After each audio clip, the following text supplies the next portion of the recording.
সরকার যেভাবে দেশ চালাচ্ছে, দেশে একসময় গৃহযুদ্ধ হতে পারে, দুর্ভিক্ষ হতে পারে, আভ্যন্তরীণ শরণার্থী সমস্যার সৃষ্টি হতে পারে। বর্তমান সরকার কিং কর্তব্য বিমূঢ়ের মতো আচরণ করছে। এরশাদের সময় বাংলাদেশের যে বাজেট ছিল, বর্তমানে গ্রামীণ ফোন বড় একটি কোম্পানির বাজেটও তার থেকে বেশি। সেই ক্ষুদ্র বাজেটে উনি রাস্তাঘাট করেছিলেন, অবকাঠামো নির্মাণ করেছিলেন, যমুনা সেতুর সম্পূর্ণ অর্থ উনি জোগাড় করে রেখে দিয়ে গিয়েছিলেন। দীর্ঘদিন ডাকসু নির্বাচন হতো না, ওনার আমলে অনেক দিন পর ডাকসু নির্বাচন হয়েছে। উনি জানতেন ওখানে হয়তো তার ছাত্ররা অংশগ্রহণ করবে না বা জিততে পারবে, কিন্তু ডাকসু নির্বাচন করেছিলেন। উনি আমেরিকা গিয়েছিলেন, প্রেসিডেন্ট রোনাল্ড রেগান তাকে অভ্যর্থনা জানিয়েছিল। প্রেসিডেন্ট রোনাল্ড রেগান তার যে বই লিখেছেন, সে বইয়ে এরশাদ সম্পর্কে 3-4টি লাইন লিখেছেন। দক্ষিণ এশিয়ার এই মহান নেতার মধ্যে আমি যে ভীষণ দেখতে পেয়েছি, উনি এরশাদকে অত্যন্ত পছন্দ করতেন। সাদ্দাম হোসেন তার ব্যক্তিগত বন্ধু ছিলেন, সৌদি রাজবংশ তার ব্যক্তিগত বন্ধু ছিলেন, এবং অ্যান্থনি মাস্কারেন্স তার বিখ্যাত বই লিগাসি অফ ব্লাড, এটার শেষের 3 পাতায় কিভাবে জিয়ার মৃত্যুর পরে এরশাদ বাংলাদেশকে সিভিল ওয়ার থেকে বাঁচিয়েছিলেন, সেনাবাহিনীকে রক্ষা করেছিলেন, বাংলাদেশের মানুষকে রক্তপাত থেকে রক্ষা করেছিলেন, তার বিশদ বিবরণ দেয়া আছে। ওই আন্দোলনে রংপুর জাতীয় পার্টি পরিপূর্ণ অংশগ্রহণ করেছিল, ঢাকায় ছাত্র সমাজ পরিপূর্ণ অংশগ্রহণ করেছিল। আমাদের ছাত্র সমাজের বর্তমান সভাপতি আরিফ জেলে ছিল, ছোট আরিফ জেলে ছিল, আমাদের 19 জনের নামে মামলা হয়েছে, শ্রমিক পার্টির 2 জন মারা গেছে।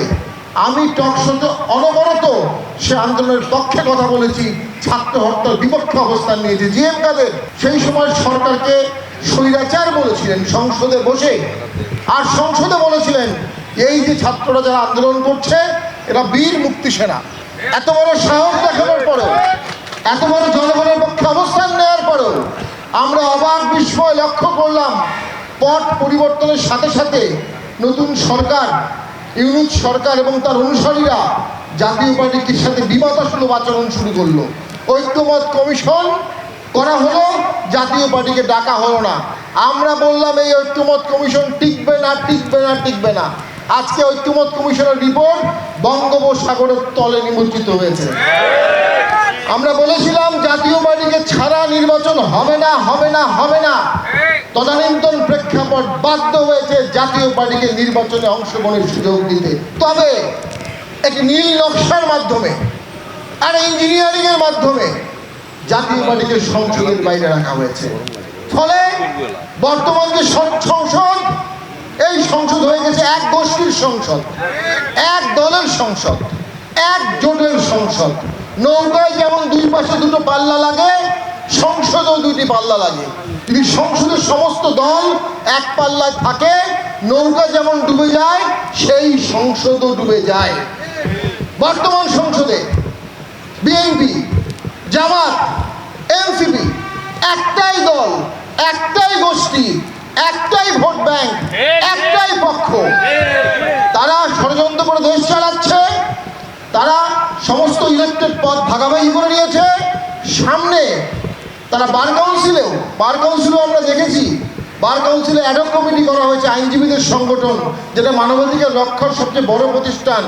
সেখানে অ্যাডহক কমিটিতে 1টা পদ দেওয়া হয়েছে এনসিপিকে, 2টো পদ দেওয়া হয়েছে জামাতকে, বাকিগুলো বিএনপিকে দেওয়া হয়েছে। অর্থাৎ 3টি দল মিলে ভাগাভাগি প্রক্রিয়ায় দেশ চালানোর সিদ্ধান্ত গ্রহণ করেছে।